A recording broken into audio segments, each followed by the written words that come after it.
I'm in the hotel right now. I'm in Houston. Sorry for my voice, you guys. I don't fly like that. So I wasn't prepared for the weather. So I didn't bring like, this is the only thing I have, like a long sleeve that's close to like a hoodie or a jacket.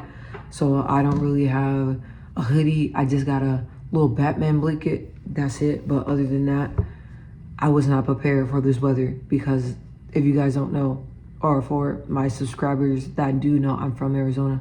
So the weather's a little bit different out there and I wasn't expecting the humidity out here, so I ended up getting sick. So I came out here for one of my best friend's wedding, and when I came out here, they went out last night, but I didn't make it because your girl is getting kind of old or something, because I was sick, like I was not feeling good. So I'm saying that because I sound a little congested or like I'm coming down with something. So I came out here not ready for the weather, not prepared, you know what I'm saying? So, but I'm gonna go to Walmart before I hit the airport, so probably will grab like a hoodie or something just to keep me warm. But I didn't even want to record this video. I read something that resonated with me. Let me spit my gum out. I read something that resonated with me, and it said, what did that quote say? Oh yeah, it said something like, stick to the plan and not your mood. And I downloaded that, I screenshotted it and saved it on my phone, because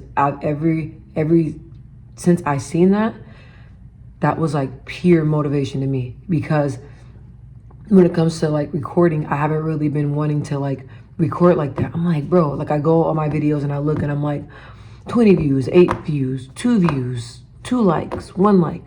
So when I was looking at that, I'm like, why, what you doing this for, right? But then it clicks to me like, look, God told you to stick to your YouTube channel. God told you to post. So the main thing is the consistency.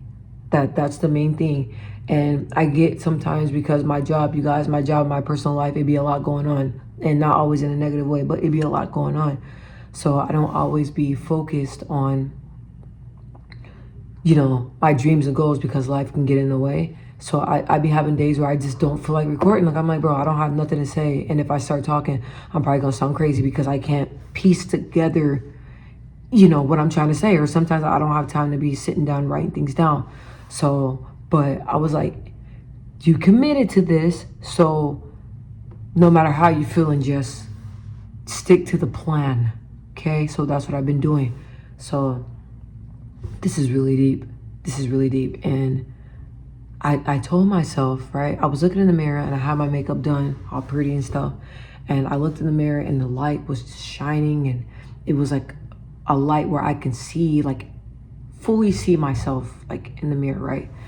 And I was looking, I was like, wow. Like I was like, your hair color, your makeup, like everything is like beautiful, right? Like I'm looking in the mirror, I'm like, you're beautiful. And then when I was looking, that little 5-year-old, 6-year-old girl me popped up, and I seen her, right? When I see her, I see trauma, right? And it's like, when I was in the airport and I was flying out to Houston, I got so many compliments, right? Everybody, like, oh, you're gorgeous, like, you're beautiful, you're this, you're that, your makeup, your hair, like, just everything about you is beautiful, right? And I don't want to get teary. I love that, right? I love that. But sometimes when I look in the mirror, I don't see that. Sometimes when I look in the mirror, I just see trauma. Sometimes in the mirror, I look in the mirror, I just see what I went through. I just see that little girl, you know what I'm saying? And I with certain situations, it triggers me and it takes me back to that little girl. So when I look in the mirror, I don't see this 32-year-old, confident, successful, beautiful, headstrong woman. I don't see that. I see that 5-year-old, confused, you know, surrounded by trauma, don't know what's gonna happen, don't know what her environment's gonna look like tomorrow, don't know what emotionally how she's gonna feel. that's the little girl that I see. That's the girl that I see. So as an adult, it's crazy because it's like you change, you evolved, but like you never forget where you come from. You know what I'm saying? Like you never forget. And like the way that I am and everything that I went through, it's like, yeah, I evolved. Like I'm the woman that you guys see now, but at the end of the day, like all that trauma and everything that I went through, it lives with me. You know what I'm saying?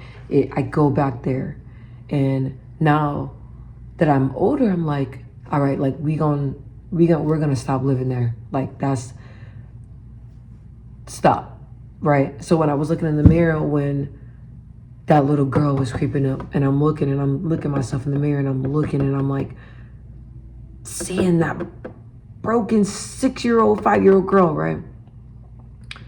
I took that time to change my negative thinking, and I took that time to be like, stop. You're beautiful. You're worthy. You're not that little girl anymore. When you see that little girl, or you think about back to that little girl, hug that little girl, love her, and tell her, look, like it's time to let go. It's time to let go. You know what I'm saying? When I look at that person that I was as a child, I'm like, it's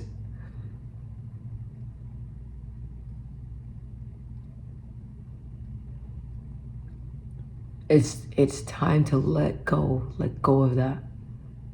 It's time to see what you are now. It's time to be who you are now. It's time to step into God's purpose. It's time to stop associating yourself with that trauma. It's time. And I told myself that yesterday. I was like, look, like it's enough. Like, stop holding on to it. Stop holding on to your childhood. Stop holding on to your trauma. Stop. So after I told myself that, I don't know, it was hella crazy because I was like, I just stepped into something. Like something in me just kind of like just switched. And my mood just switched because this past like 2 months, man, it's been kind of hard for me. But me just having that moment, and it's like, looking at myself like, bruh, you're not your trauma. You're not that anymore. In order for you to step into God's purpose and to step into God needs you to be, you gotta let that trauma go. You gotta stop seeing that. You gotta stop looking in the mirror and associating yourself with that. So after I told myself that, you guys, I was like a brand new person again. I don't know what the heck happened. After I talked to myself and, really sat down with myself, and after that I said a prayer, and then I went to sleep, and I woke up and I was like, wow. Because when I was looking in the mirror, I was seeing not only trauma, mistakes. And these past couple of weeks just beat myself up for the mistakes I made. You know what I mean? For the bridges I burned. For unkind words that I said that I can't take back. Unkind things that I've done that I can't take back. Like, and I'm like, God forgives you for your sins. God forgives you for your mistakes. So you got to start forgiving yourself. You can't keep living this cycle. You can't. So that is the lesson that I learned in the past 2 days. And that's the clarity that I got when, flying down to Houston and taking the time out to myself. And it was beautiful, man. Like, it was, I just had to share that. It was beautiful.